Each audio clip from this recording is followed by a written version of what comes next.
नमस्कार, very good morning. एक बार फिर से आपका बहुत बहुत स्वागत आपके चैनल सुखदेव सर ज्योग्राफी के अंदर। दोस्तों, आप सब जानते हैं कि राजस्थान के अंदर फर्स्ट ग्रेड की वैकेंसीज़ बहुत जल्द आने वाली हैं। हमने उसी फर्स्ट ग्रेड वैकेंसीज़ को ध्यान में रखते हुए ज्योग्राफी सब्जेक्ट से संबंधित जो पुराने पेपर्स हैं उनको हम सॉल्व कर रहे हैं। आज उसी क्रम के अंदर आज एक नया पेपर जो कि 21/7/2014 को आरपीएससी राजस्थान लोक सेवा आयोग के द्वारा जो करवाया गया था, उसी प्रश्न पत्र के आज हम मानव भूगोल से संबंधित जो पार्ट में जो जितने भी प्रश्न पूछे गए हैं उन प्रश्नों को आज हम सॉल्व करेंगे। उन पर हम विस्तार से चर्चा करने जा रहे हैं। लेकिन उससे सॉल्व करने से पूर्व आपसे रिक्वेस्ट कि यदि आप अपने चैनल पर आज नए विजिट कर रहे हैं तो इस चैनल को सब्सक्राइब करें और साथ ही साथ बेल आइकन को प्रेस करें ताकि आने वाले जो तमाम नोटिफिकेशन से आपको समय समय पर पहुंच सके।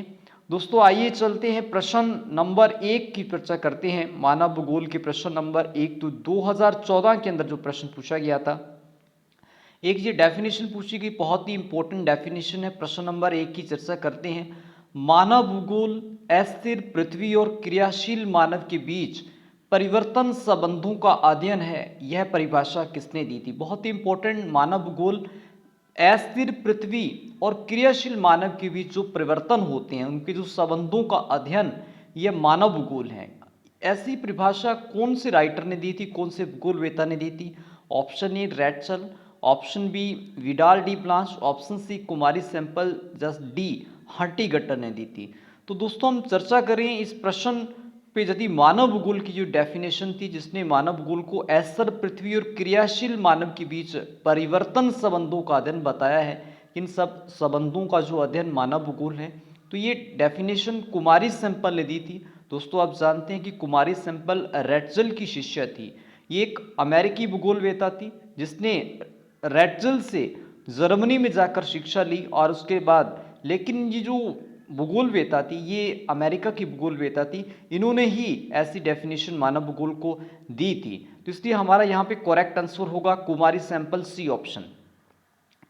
अगले प्रश्न पर बढ़ते हैं। प्रश्न नंबर 2 की बात करते हैं। मानव विकास टॉपिक से ये प्रश्न पूछा गया है। निम्नलिखित में से कौन सा एक मानव विकास सूचकांक के मापन का अंग नहीं है? हमें बताना है कि मानव विकास सूचकांक जिसके द्वारा हम मापन करती हैं उसका किन किन आधारों पर उसका मापन किया जाता है, हमें बताना है इनमें से कौन सा एक मापन का अंग नहीं है। आप जानते हैं कि जो मानव विकास सूचकांक का जो मापन है ये यूएनडीपी नामक संस्था करती है। 1990 से यूएनडीपी नामक एक संस्था बनी है जिसको यूनाइटेड नेशनल के नाम से जाना जाता है, संयुक्त राष्ट्र विकास कार्यक्रम जिसको हिंदी में कहा जाता है। वो मानव विकास की जो सूचकांक के आंकड़े कलेक्ट करके फिर उसका सूचकांक की एक लिस्ट जारी करती हैं। हमें बताना है कि वो किन किन मापन उसके जो आधार हैं वो किन किन आधार पर करती हैं। तो हमें बताना है इनमें से कौन सा आधार नहीं है। ऑप्शन ए शिक्षा, ऑप्शन बी लिंगानुपात, ऑप्शन सी स्वास्थ्य या डी संसाधनों तक पहुंच। दोस्तों, आप जानते हैं कि जो यूएनडीपी नामक संस्था है ये मानव विकास सूचकांक, किसी भी देश के मानव के विकास का जो शिक्षा के, लिंगानुपात और स्वास्थ्य या संसाधनों पहुंच, तो इसमें से बी ऑप्शन इनकरेक्ट है, गलत ऑप्शन है। क्योंकि मानव विकास सूचकांक का मापन शिक्षा, स्वास्थ्य और संसाधनों की पहुंच तक इसके आधार पर मापन किया जाता है। तो इसमें लिंगानुपात का मतलब होता है प्रति 1000 पुरुषों के पीछे स्त्रियों की संख्या से लिया जाता है। तो इसलिए हमारा यहाँ पे सही ऑप्शन होगा लिंगानुपात। प्रश्न नंबर, तो इसलिए हमारा बी ऑप्शन करेक्ट होगा।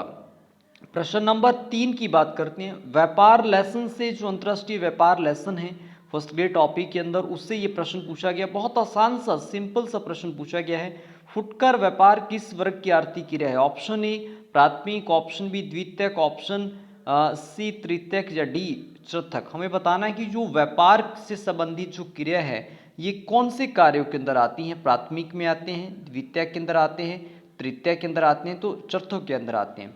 फुटकर व्यापार की यदि हम बात करें तो ये जो प्रक्रिया हैं ये सारी की सारी प्रक्रिया द्वितीय क्रियाकलापों में आती हैं। तो बी ऑप्शन करेक्ट होगा हमारा। प्रश्न नंबर 4 की चर्चा करते हैं। ये मानव भूगोल की डेफिनेशन है। किसने कहा मानव भूगोल मानव परिस्थिति की है? बहुत ही इंपॉर्टेंट प्रश्न। कि किस ऐसा कौन सा भूगोलवेत्ता था जिसने मानव भूगोल को मानव परिस्थिति की संज्ञा दी। Option A Carl Ritter, option B Humboldt, C Barrows, जी रैटसल। तो दोस्तों मानव भूगोल को मानव परिस्थिति का नाम 1922 के अंदर एच.जे. बेराज नामक जो भूगोलवेत्ता हुए उन्होंने मानव को मानव भूगोल की परिस्थिति की संज्ञा दी थी। इसलिए हमारा यहाँ पे सी ऑप्शन करेक्ट होगा, बेराज। प्रश्न नंबर 5 की बात करते हैं। किसने कहा कि भारत विश्व की समस्त प्रकार की जलवायु रखता है? तो हमें बताना है कि ये ऐसा कहने वाला कि भारत में समस्त प्रकार की जलवायु पाई जाती है या रखता है। Option A Koppen, option B Marsden, option C Stamp, C Thornthwaite. तो भारत की जो मार्सडन नामक जो भूगोलवेत्ता थे उसने भारत की जलवायु से संबंधित अध्ययन करने के बाद उन्हें बताया कि भारत एक ऐसा देश है यहाँ पे सभी प्रकार की जलवायु पाई जाती हैं, इसीलिए उसने भारत में समस्त प्रकार की जलवायु रखता है ऐसा उसने कथन दिया। तो हमारा सही ऑप्शन होगा मार्सडन। प्रश्न नंबर 6, एक पुस्तक है फाउंडेशन ऑफ ह्यूमन ज्योग्राफी के लेखक कौन थे? हमें बताना है। Option A G Taylor, option B La Blache, C M Sorre, D Jean Brunhes. तो दोस्तों यदि हम बात करें, जी टेलर ने भी अपनी पुस्तक Foundation of Human Geography, Vidal de Blache की भी ये पुस्तक है, एम सोरे ने भी ये पुस्तक लिखी है, जीन बुंच ने भी इस नाम से पुस्तक लिखी है। तो ये चारों ऑप्शन सही हैं यहाँ पे। तो इसका 2014 की एग्ज़ाम में इसमें बोनस अंक मिले थे, तो इसलिए सारे ऑप्शंस को ही सही माना गया था। तो इसलिए हमारा यहाँ करेक्ट आंसर सारे ही हो जाएंगे, इसलिए स्टार से इसको हमने चिन्हित किया है। प्रश्न नंबर 7 की बात करते हैं। ये मानव और पर्यावरण संबंधों को बताने वाली विचारधारा से संबंधित प्रश्न है। संभववाद शब्द का प्रयोग किसने किया था? Option A Febvre, option B Blache, option C Jean Brunhes, option D Carl Sauer. तो दोस्तों संभववाद मानव और पर्यावरण संबंधों को बताने वाली एक संस्था है, जिसमें हमें बताना है कि जो संभववाद जो शब्द था ये किसने दिया था। तो सबसे पहले लूसियन फेब्रे, फ्रांस का भूगोलवेत्ता हुआ था लूसियन फेब्रे ने सबसे पहले संभववाद शब्द का प्रयोग किया था। तो इसलिए हमारा यहाँ पे करेक्ट आंसर होगा फेब्रे, ए ऑप्शन। प्रश्न नंबर 9 की बात करते हैं। नीतिवाद चिंतन का पहला विचारक कौन था? हमें बताना है कि जो नीतिवाद का समर्थन करने वाला विचारक था, तो प्रथम विचारक बताने वाले option A Thales, option B Strabo, option C Hecataeus, D Eratosthenes. दोस्तों नीतिवाद का प्रथम समर्थक स्ट्रैबो था। तो हमारा यहाँ पे करेक्ट आंसर होगा, प्रथम चिंतन विचारक पूछा गया नीतिवाद का स्ट्रैबो था, तो बी ऑप्शन करेक्ट हो जाएगा। प्रश्न नंबर 9 बहुत ही शानदार प्रश्न। निम्नलिखित में से कौन सा सही सुमेलित नहीं है? हमें बताना इनमें से एक सुमेलित नहीं है। ऑप्शन ए बोमेन ने संभववाद, एक तरफ राइटर का नाम है, एक तरफ उनकी अवधारणाएं लिखी हुई हैं। ऑप्शन ए बोमेन संभववाद, ऑप्शन बी हम्बोल्ट पर्यावरणवाद, ऑप्शन सी डिमाजिया नीतिवाद, जी टेलर नवनीतिवाद। हमें बताना है कि इनमें से कौन सा सुमेलित नहीं है। यदि हम बात करें बोमेन ने संभववाद के ये समर्थक थे, इसलिए यहाँ पे सही ऑप्शन होगा संभववाद, ये तो करेक्ट आंसर। इसके बाद यदि हम बात करें बी ऑप्शन की, हम्बोल्ट ने पर्यावरणवाद का समर्थन किया, ये भी सही है। तो यदि हम डी ऑप्शन की बात करें, जी टेलर, ग्रिफिथ टेलर जिसने नवनीतिवाद का समर्थन दिया, ये विचारधारा दी, तो ये भी सही है। डिमाजिया नीतिवाद से संबंधित नहीं थे, तो इसलिए हमारा यहाँ पे गलत ऑप्शन डी हो जाए, सी हो जाएगा डिमाजिया नीतिवाद। तो हमारा यहाँ से करेक्ट आंसर सी डिमाजिया नीतिवाद होगा। प्रश्न नंबर 10 की बात करते हैं। मानव प्रजाति लेसन से ये प्रश्न पूछा गया है। मानव की प्रजातियों के वितरण जोन एंड स्ट्राटा सिद्धांत का प्रतिपादन किसने किया था?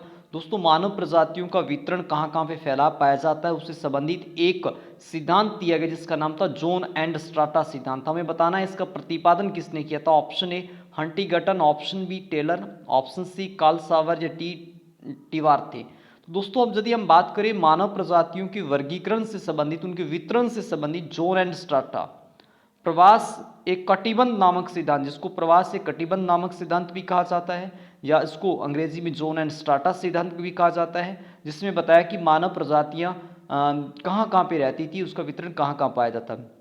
तो ऐसा देने वाले ये टेलर थे, ग्रिफिथ टेलर ने ये सिद्धांत दिया था, जिसने 7 प्रजातियां बताई और उनके अलग अलग क्षेत्र बताए कि कौन से क्षेत्रों में कहाँ रहती हैं। ये सारी प्रजातियों का वितरण उन्होंने जॉन एंड स्ट्राटा, या जिसको हिंदी में प्रवास से कटिबंध सिद्धांत के नाम से जाना जाता है, उन्होंने ये दिया था। तो सही ऑप्शन होगा टेलर। प्रश्न नंबर 11 की बात करते हैं। निम्नलिखित में से कौन सा क्षेत्र मोंगोलाइट प्रजाति का, हमें बताना है कि यहाँ पे उनका स्थान पूछा गया है कि जो मोंगोलाइट प्रजाति कहाँ निवास करती हैं। ऑप्शन ए उत्तरी अफ्रीका, ऑप्शन बी प्रशांत महासागर के द्वीप, सी पूर्वी यूरोप, डी ऑस्ट्रेलिया।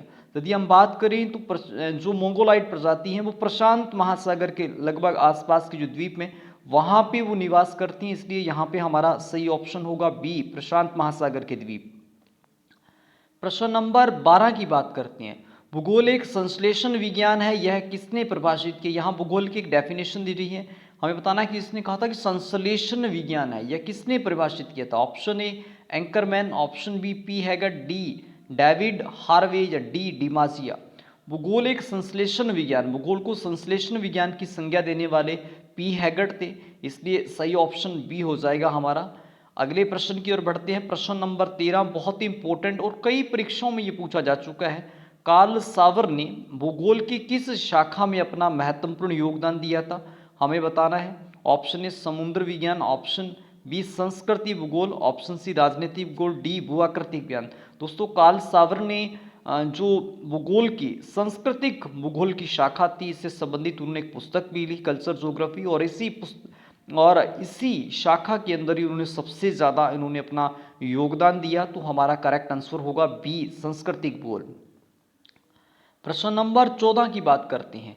कॉस्मोस कितने खंडों में प्रकाशित हुआ था, हमें बताना है कि कॉस्मोस नामक जो ग्रंथ था कितने खंडों में प्रकाश। ऑप्शन ए 5, ऑप्शन बी 4 या सी 2 या डी 19। तो दोस्तों कॉस्मोस नामक ग्रंथ था, इसको 5 बार इसका प्रकाशन हुआ था।